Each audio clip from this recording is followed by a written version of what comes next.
this is a broad question, but I'm just curious kind of to get your thoughts on it, broadly speaking. Stuttgart High and a lot of those high schools in the Delta, East Arkansas. I have a cousin who's teaching Osceola High right now. Yes.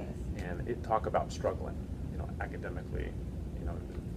Some of these schools are mightily struggling in that part of the state for various socioeconomic reasons. Very complicated, but do you, I guess point blank, do you give philanthropically to East Arkansas, to some of those school systems, or do you have an idea for what you want to do in the future? I won't say what I might do in the future, because some of the things I've done I never thought I would do, because I didn't know about it and wasn't aware of it, is why.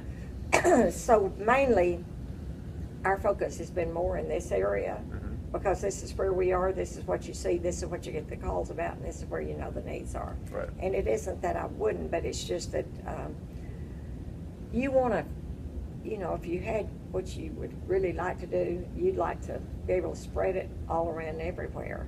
And but I'm trying to do a lot here with, you can see, developing, and I've had businesses all over the country here with a lot of ventures Johnny got into that I've been, and so all of that takes funds to do it. So even though you can read in the paper the net worth and this and that and the other, the part you don't read is how much debt I have on all this, because to do like the things we've done, you have to have a lot of debt to go on to do it with. So I have to balance with what the income is and what the debt is to make sure that I don't go overboard in what I give. Because I've got to always make sure the banks get to know that they're going to get taken care of. Right. Right. So, and so there are a lot of things that you would like to do, but you think this isn't the right time, but maybe it will be later. Let's talk about, I guess, kind of the Hunt Ventures. I know I read when Johnny passed away, it was something like 89?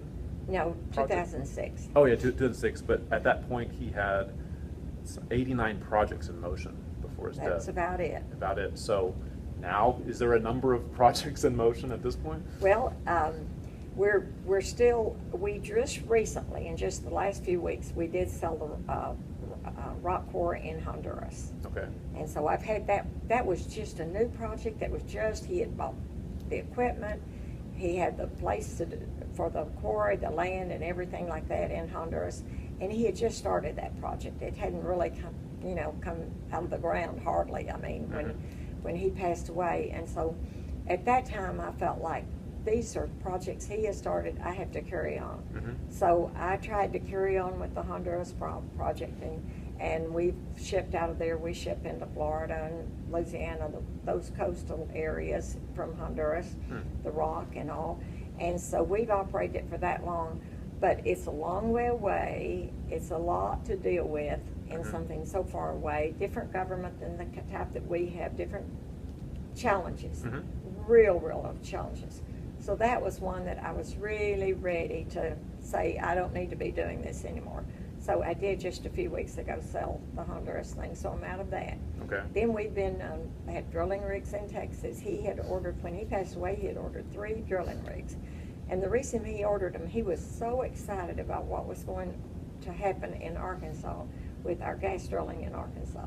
So his plan really was for Arkansas to buy these drilling rigs and to start drilling in Arkansas. And just like we were so thrilled about the people that were living on these farms and all in rural areas that had challenges for always about making a living. Transfer from Cleveland County. Cleveland County. You got a lot of new pickup trucks over there because of that. Exactly, Cleveland County and Stone County and all those counties and Van Buren and what it was going to mean to it. So he wanted to be a part of that because he was excited about that.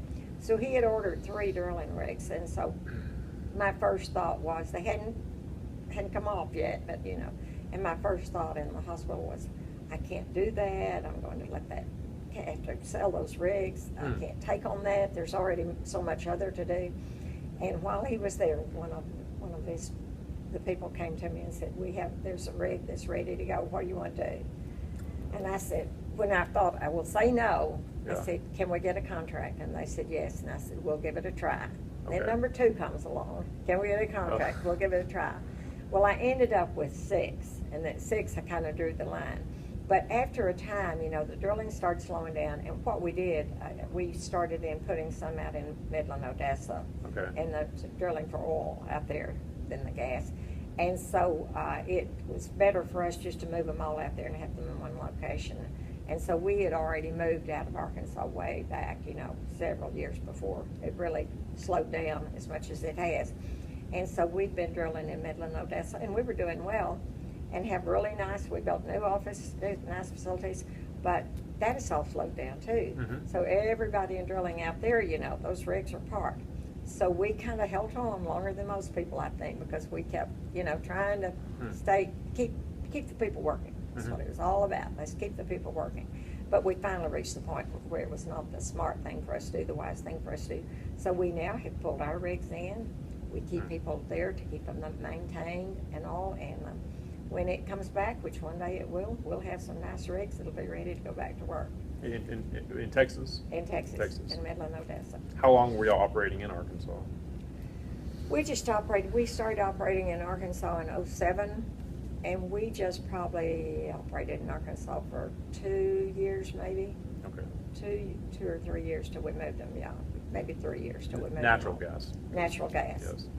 And then we moved those because we had put we only had 2 that operated in Arkansas, but by the time the next 4 came off, we felt like that was the best place to put them, so we did that. So in total, is there a ballpark number of projects? Is it more than 89 now? I've cut some out. Yeah? I cut them down. They're done. And a lot of those, when you say the 89, it was just that many different deals I had to deal with. A lot of it's land. Okay. And that just, I've said, when we kind of hit the downturn during that Yeah. time, I said, land isn't going anywhere. We're going to just slow down here. We're going to kind of stop about the building and do what we can. And so we still, have land here and there and that sort of thing. But we have all this right here that we're developing. So my main focus right now is on Pinnacle Hills and Okay. developing Pinnacle Hills. Okay. That's what my main focus is developing right here. Now, we have like a building that we built for Northwest Hospital in Springdale. We have a building in Springdale. It's not that we have land in different parts of this area of Northwest Arkansas, but that eventually, and we're looking, some, it doesn't all have to be right here at Pinnacle Hills, because there'll be other places around that we have some land that we'll do something on when the time comes.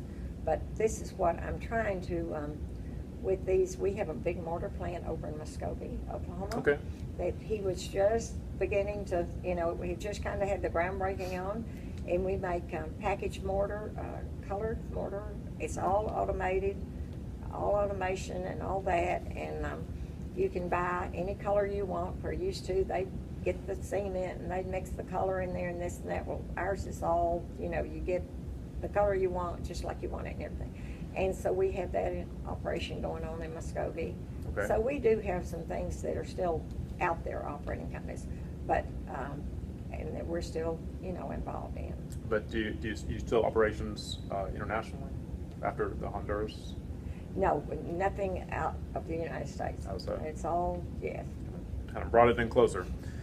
That's right. And I kind of want it to be here where it's easy for me to go see. yes, that's another good reason. I want to go and put my hands on it, So I have to ask, since we're talking about Pinnacle, I read somewhere that the population projections have Benton County surpassing Pulaski County in population, maybe around 2027, 2029, somewhere in there. What role do you think this development will have in Benton County surpassing Pulaski County one day in total population? Well, I hope that this will be built out to where when that time comes, that there will be the people that will just say we're glad it happened.